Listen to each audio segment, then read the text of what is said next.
C'est solidarité, éducation de la citoyenneté. Inspirant.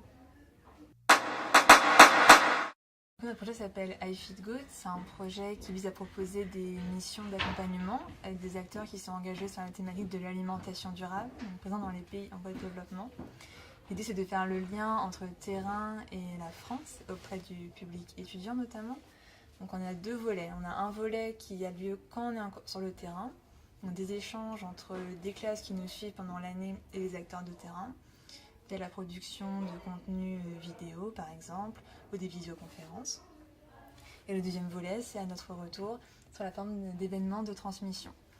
Donc ça prendra la forme d'ateliers débat par exemple, de conférences gesticulées, d'un jeu et d'un documentaire. Donc nos outils, c'est d'une part, on va faire des ateliers débat, des conférences gesticulées et un jeu, donc c'est nos outils principaux, et puis un documentaire.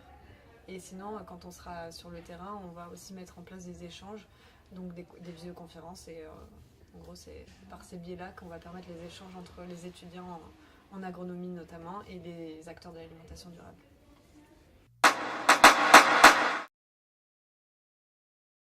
C'était intéressant à faire. Après, c'est une des membres du projet qui s'est concentrée beaucoup sur ce dossier.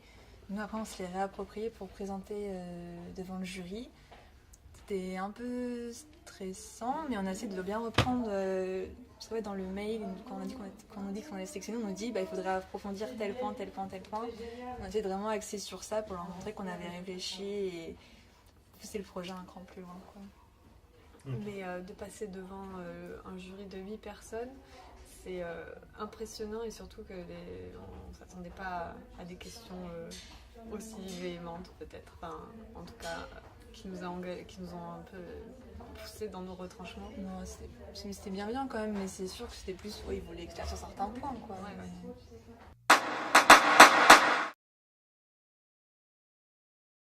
Du coup, le pied, ça nous aiderait essentiellement à financer tout ce qui est nécessaire au matériel qu'on a besoin pour faire le documentaire, les capsules vidéo, ce genre de choses.